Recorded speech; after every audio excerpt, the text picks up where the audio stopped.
Good evening दोस्तों। बिना समय गवाए हम आपके क्लास 12th केमिस्ट्री के अध्याय फर्स्ट विलियन के बारे में कुछ इंपॉर्टेंट प्रश्नों को सॉल्व करने वाले हैं। तो चलते हैं आपके पहले प्रश्न पर। आपके सामने पहला प्रश्न आ चुका है।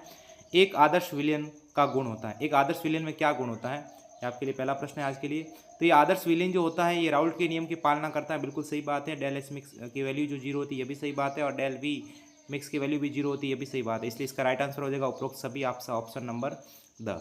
चलते हैं अगले प्रश्न पर। अगला प्रश्न आपके सामने आ चुका है और अगला प्रश्न कह रहा है कि बेंजीन में एथेनिक अम्ल का वन ऑफ गुणांक का मान कितना होता है। तो बेंजीन में एथेनिक अम्ल के वन ऑफ गुणांक का मान 0.5 होता है, इसलिए इसका राइट आंसर हो जाएगा ऑप्शन नंबर अ।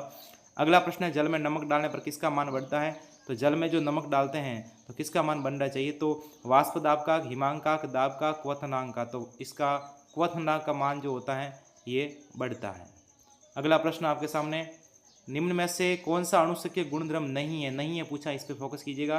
तो अणुसंख्यक गुणधर्म हिमांगवनम अणुसंख्यक गुणधर्म होता है, प्राशन दाब होता है, क्वथनांक उन्नयन होता है। तो नहीं पूछा है, तो इसका राइट आंसर हो जाएगा ऑप्शन नंबर स।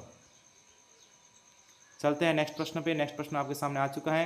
प्रश्न है कि जलीय विलयन में विलय को पूर्ण वियोजन के लिए क्वांट ऑफ गुणांक का मान किस यौगिक के लिए अधिकतम होता है। कुछ यौगिक दिए गए हैं जिसमें potassium chloride, sodium chloride, potassium sulphate और मैग्नीशियम सल्फेट। तो जो पोटेशियम सल्फेट है इस पर क्वांट ऑफ गुणांक का मान जो होता है वो अधिकतम होता है।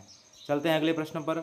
अगले प्रश्न आपके सामने आ चुका है कि ताप बढ़ाने पर हेनरी के स्थिरांक पर क्या बढ़ता है। तो ताप जो टेम्परेचर होता है ये बढ़ाने से हेनरी का स्थिरांक के एच का मान भी क्या होता है, बढ़ता है। तो के एच का मान भी बढ़ता है। तो ताप बढ़ाने से हेनरी स्थिरांक के एच का मान भी बढ़ता है, इसका मान बढ़ाने से ताप का मान भी बढ़ता है। दोनों क्या होते हैं, एक दूसरे के समानुपाती होते हैं। चलते हैं अगले प्रश्न पर। अगला प्रश्न आपके सामने आ चुका है कि पीतल, जर्मन सिल्वर और कांसा मिश्र धातु में से उपस्थिति का नाम बताना है। पीतल में क्या क्या होता है। तो पीतल में एक तो कॉपर होता है और एक क्या होता है, जिंक होता है। और कांसा जो होता है उसमें टीन Sn प्लस तांबा, वही कॉपर। और जर्मन सिल्वर की बात करें तो कॉपर, जिंक और निकल तीनों होते हैं। अगला प्रश्न आपके सामने है कि विलयन में उपस्थित विलय की अति सूक्ष्म मात्रा को किस विधि द्वारा प्रदर्शित करते हैं। तो ये अच्छा प्रश्न है अपने आप में कि विलयन में उपस्थित विलय की अति सूक्ष्म मात्रा को किस विधि द्वारा करते हैं। तो ये पार्ट्स पर मिलियन, पीपीएम का फुल फॉर्म भी पता आपको होना चाहिए कि पार्ट्स पर मिलियन इस विधि द्वारा करते हैं। और पार्ट्स पर मिलियन पीपीएम का जो फॉर्मूला होता है कि विलय के भागों की संख्या अपॉन विलय के कुल भागों की संख्या, विलय के भागों की संख्या अपन विलयन के कुल भागों की संख्या इंटू 10⁶। अच्छा फॉर्मूला है एक पीपीएम का, इंपॉर्टेंट है। चलते हैं आगे।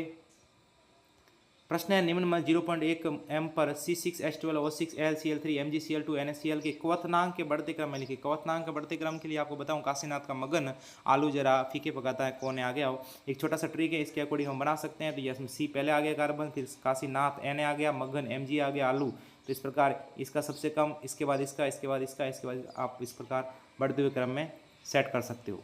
चलते हैं नेक्स्ट प्रश्न पर। और नेक्स्ट प्रश्न आपके पास आ चुका है। प्रश्न है कि 5 ग्राम सोडियम हाइड्रोक्साइड को जल में घोलकर बनाएंगे 250 ml विलयन की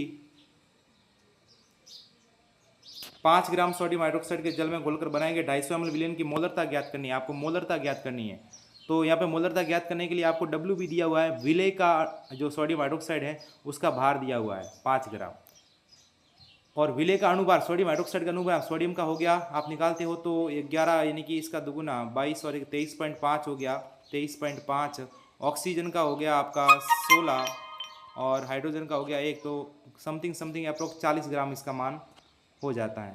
तो 40 ग्राम इसका मान लिख दिया। और आयतन की बात करें तो 250 ml हो गया, लिया हुआ है। तो इस फॉर्मूला जो है आपका मोलरता ज्ञात करने का, M बराबर W into 1000 upon MB into V, इसमें से मान रखा तो 0 से 0 कटा, 25 से 100 कटा 4 बार, तो 20/40। इसको आगे सॉल्व किया तो 0.5 मोल प्रति लीटर इसका आंसर आ गया। वेरी अच्छा प्रश्न है, इसके अकॉर्डिंग संख्या चेंज करके भी आ सकता है। चलते हैं नेक्स्ट प्रश्न पे। नेक्स्ट प्रश्न आपके सामने आ चुका है कि प्रतिलोम परासरण किसे कहते हैं, इसका उपयोग कहाँ होता है।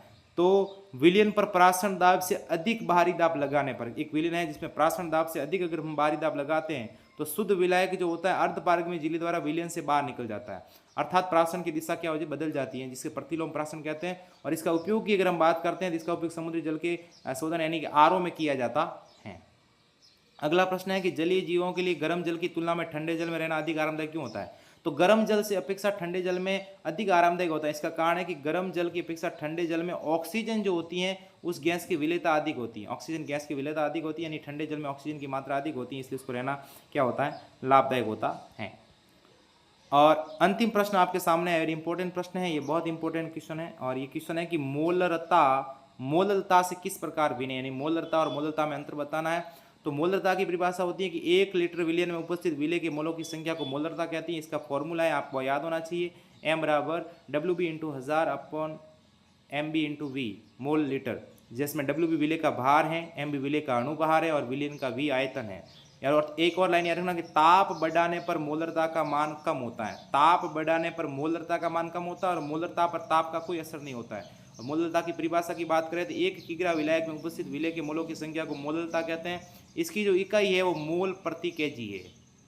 और इसका जो फॉर्मूले की अगर हम बात करें तो इसका फॉर्मूला ये है मोलरता का WB × 1000 MB × यहाँ पे सिर्फ WA जो है ये विलायक का भार है, वहाँ आयतन था, यहाँ विलायक का भार है, मोल प्रति किग्रा, और मोलरता ताप के साथ अवरोही रहती हैं। थैंक्स, मिलते हैं अगले एक वीडियो के साथ, तब तक जय श्री कृष्णा।